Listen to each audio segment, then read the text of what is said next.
Atenção. Grava. É nóis, Queiroz.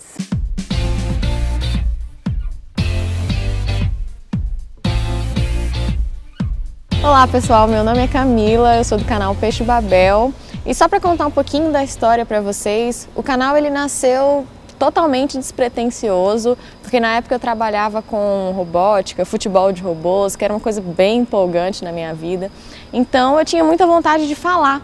Não, você não entendeu errado. É uma competição onde robôs jogam futebol. Pode ser definido como uma Copa do Mundo, onde no lugar desses craques, você vê esses craques. Meu nome é Lucas Anandrés, eu tenho 24 anos, formei em biomedicina pela UFMG e, de uma certa forma, eu queria explicar a ciência para as pessoas que não sabem muito sobre ciência. São aquelas pessoas que não são especialistas na área.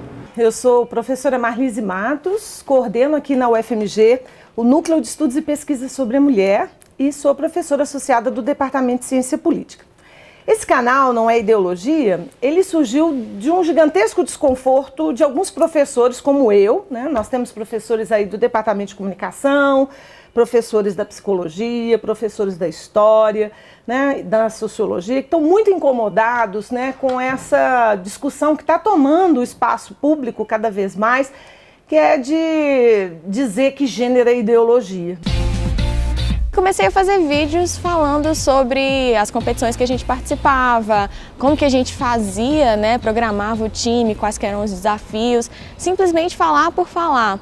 Só que com o tempo eu fui percebendo o potencial que isso tinha, eu fui conhecendo palavras como divulgação científica, popularização da ciência. Isso começou lá em 2015, durante o meu intercâmbio na Austrália, que as pessoas que não são da área, elas valorizam muito o conhecimento produzido dentro das universidades e principalmente a pesquisa de ponta que era produzida lá fora.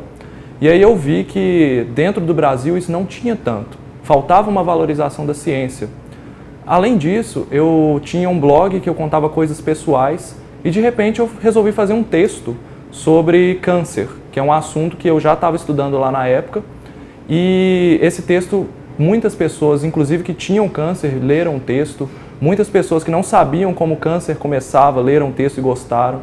Então eu vi que talvez falar de ciência, para quem não entendia muito de ciência, ia ser uma coisa interessante. Então, para enfrentar um pouco esse debate, né, que está aí, né, sendo disseminado, infelizmente, na sociedade brasileira, especialmente junto aos professores, né, que estão sendo perseguidos porque estão discutindo gênero nas escolas, por exemplo, a gente decidiu abrir esse canal, né, fazer esses vídeos, para que a gente possa esclarecer a população, né, informar melhor, com mais qualidade, né, com informação de fato científica, né, sobre o que são os estudos de gênero, o que são os estudos feministas.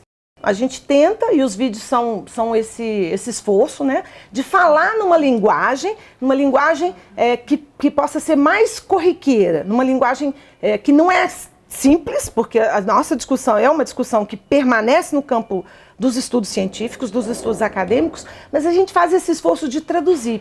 Quando a gente fazia vídeos sobre biomedicina, a gente via que muita gente que ainda estava fazendo vestibular ou que estava querendo escolher o curso, aprovava muito esses vídeos e falava, poxa, escolhi a minha área de atuação por causa de você, então foi uma motivação enorme. Mas fora isso, principalmente nesses vídeos que citam assuntos que estão na mídia, a gente tem muito feedback de pessoas que a gente nunca pensou. Por exemplo, pessoas idosas, pessoas com mais de 40 anos que às vezes não têm muita ligação na internet, mas principalmente jovens. E esses jovens, eles dão muito feedback positivo para nós, para continuar fazendo esse trabalho de divulgação científica. A gente está sempre lutando por alcançar um público maior, alcançar diferentes nichos, né, diferentes populações, porque o que a gente quer no fim das contas, o que eu descobri que é tão grande no que eu faço, é levar para vocês isso que a gente vive, que é a cultura científica e que é muito importante para o nosso país.